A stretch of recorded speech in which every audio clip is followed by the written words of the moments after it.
May isang libro, mga kaibigan, na matagal ng pinag-iisipan ng mga dalubhasa. Ito ang Voynich Manuscript, isang aklat na puno ng misteryo at hiwaga. Tinawag itong pinakamahiwagang libro sa buong mundo dahil sa kakaibang nilalaman nito. Kasi hanggang ngayon wala pa ring nakakaalam kung ano ba talaga ang nakasulat dito. Maraming eksperto ang nagtangkang basahin at intindihin ito, ngunit lahat sila'y nabigo. Ang Voynich Manuscript ay gawa sa vellum, isang uri ng material na ginagamit noong sinaunang panahon. Isang uri ito ng manipis na material na gawa sa balat ng hayop, na karaniwang ginagamit sa paggawa ng mga mahalagang dokumento. Ang libro ay may sukat na 22.5 cm at 16 na cm at may kapal na 5 cm. Ang sukat na ito ay karaniwang ginagamit noong panahon ng Middle Ages. Sinasabi na ginawa ito noong ika-15 siglo, isang panahon na puno ng malihim at misteryo. Punong-puno ng misteryo ang laman ng Voynich Manuscript. Kakaibang simbolo na hindi mo makikita sa ibang mga aklat o dokumento. Parang mga letra pero hindi naman tugma sa kahit anong kilalang wika.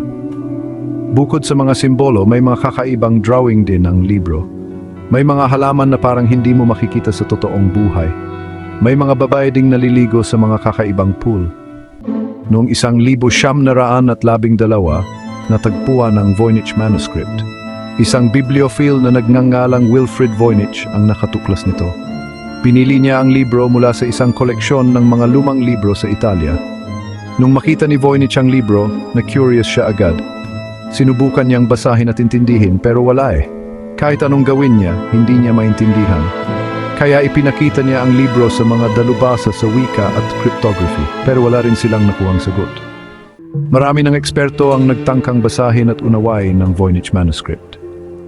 Ang misteryosong librong ito ay naglalaman ng mga kakaibang simbolo at ilustrasyon na tila walang katulad. Gumamit sila ng iba't ibang paraan at teknolohiya. Mula sa tradisyonal na pagsusuri gamit ang mga lente at mikroskopyo hanggang sa mga makabagong teknolohiya. May mga gumamit pa nga ng computer at artificial intelligence. Ang mga makabagong software ay sinubukang i-decode ang mga teksto, ngunit hindi pa rin ito nagtagumpay. Pero hanggang ngayon, wala pa ring nakakapagbigay ng malinaw na interpretasyon sa mga nakasulat sa libro. Ang bawat pagtatangka ay nauwi sa pagkabigo at kalituhan. May ilan na nagsasabing ang Voynich Manuscript ay isang uri ng code o cipher. Ang mga cryptographer ay patuloy na sinusubukang basagin ang lihim nito. Mayroon ding nagsasabing ito ay gawa ng isang taong may sakit sa pag-iisip. Ang mga kakaibang ilustrasyon at teksto ay tila walang lohikal na pagkakasunod-sunod. Pero wala pa ring matibay na ebidensya na sumusuporta sa mga teoryang ito. Ang Voynich Manuscript ay nananatiling isa sa pinakamalaking misteryo sa kasaysayan ng mga sinaunang dokumento. Dahil nga hindi pa rin ito nababasa, marami ang nagbibigay ng haka-haka tungkol sa Voynich Manuscript. Ang mga teorya ay nagmula sa iba't ibang larangan at panahon, bawat isa ay nag-aalok ng kakaibang pananaw sa misteryo. May nagsasabing ito ay isang libro ng herbal medicine, na naglalaman ng mga lihim na kaalaman tungkol sa mga halaman at kanilang mga gamit sa panggagamot. Mayroon ding nagsasabing ito ay isang tala-arawan ng isang alchemist, puno ng mga eksperimento at mga formula na maaring magbigay ng bagong liwanag sa sinaunang adham. Ang iba naman ay naniniwala na ang libro ay gawa ng mga alien o kaya naman ay naglalaman ng sikreto ng kalikasan na maaring magpaliwanag ng mga hindi pa natutuklasang aspeto ng ating mundo. Hanggang sa kasalukuyan, ang Voynich Manuscript ay nananatiling isang misteryo.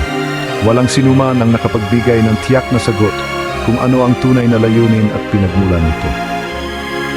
Patuloy pa rin ang pag-aaral at pagsasaliksik ng mga eksperto upang maunawaan ang nilalaman nito. Ang bawat bagong pagtuklas ay nagdadala ng pag-asa na balang araw. Ang mga lihim ng Voynich Manuscript ay tuluyang mabubunyag